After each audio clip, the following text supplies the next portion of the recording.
নমস্কার। Primary TET 2022 জন্য গুরুত্বপূর্ণ খবর।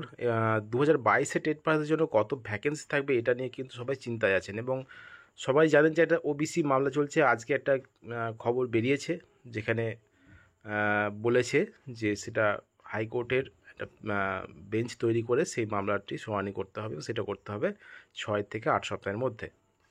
তো প্রাথমিকভাবে কিন্তু আজকে মহামান্য সুপ্রিম কোর্ট হাইকোর্টের যে স্থগিতাদেশটা, অর্থাৎ যে 76টি জনগোষ্ঠীকে যে অন্তর্ভুক্ত করা হয়েছে, অন্তর্ভুক্ত করেছে রাজ্য সরকার, সেগুলিকে যে হাইকোর্ট স্থগিতাদেশ দিয়েছিল সেটা কিন্তু সেটা কিন্তু তুলে দেওয়া হয়েছে এবং যেটা বলছে এখন যেটা আছে সেটা নিয়েই কিন্তু রাজ্য সরকার কাজ চালাতে পারে। অর্থাৎ রাজ্য সরকার মনে করে কিন্তু নিয়োগ নোটিফিকেশান বার করতে পারে, যদিও কেসটা এখনও পর্যন্ত পুরোপুরি নিষ্পত্তি হয়নি।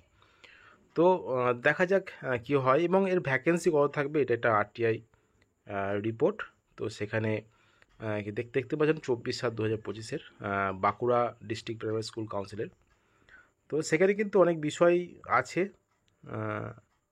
তার মধ্যে একটি বিষয় তুলে ধরা হবে যে উইথ রেফারেন্স দেখতে পাচ্ছেন your letter dated 24/6/2025 RTI Act 2005 with reference to your above mentioned RTI application, the undersigned has to inform you as follow: total number of sanctioned post of primary teacher in Baঁকুড়া district, এটা hide করে রাখা হয়েছে।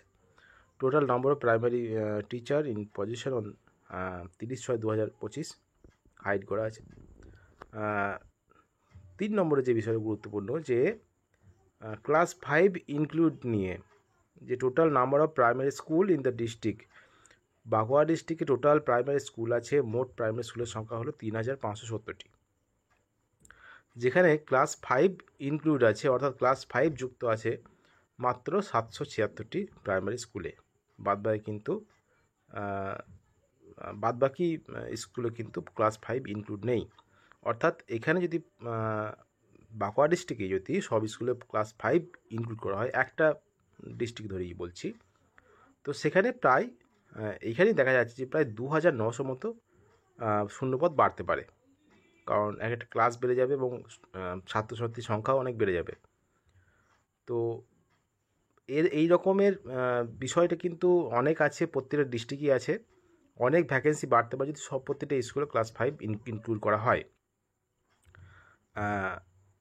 তো বিষয়টা হলো এমনই যে প্রতিটা ডিস্ট্রিক্টে যদি ক্লাস 5 যদি প্রত্যেকটা স্কুলে করা হয়, তাহলে কিন্তু প্রতিটা ডিস্ট্রিক্টে প্রায় 2 থেকে 2500 ভ্যাকেন্সি কিন্তু বাড়বে। সেক্ষেত্রে দেখা যাবে সেই সংখ্যাটা প্রায় 30 থেকে 40,000 মতো ভ্যাকেন্সি ক্রিয়েট হবে প্রাইমারি স্কুলে, বাড়তি এক্সট্রা এখন যেটা আছে তার থেকেও। এবং এখনও কিন্তু অনেক ভ্যাকেন্সি আছে, অনেকজন রিটায়ারমেন্ট নিয়েছেন এই 2-3 বছরে।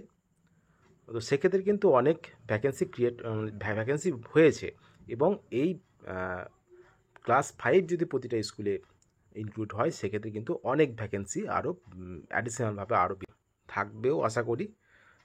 এবারে বিষয়টা হলো এমনই, এবং রাজ্য সরকার কেমন স্যাংশন করে তার উপরে কিন্তু নির্ভর করছে ভ্যাকেন্সিটা। তো এটাই হলো বিষয়। তো দেখা যাক কী হয় আগামী দিন। আশা করি বেরোবে 2023 টেটের রেজাল্টও বেরোবে এবং নিয়োগের নোটিফিকেশনও কিন্তু বেরোবে।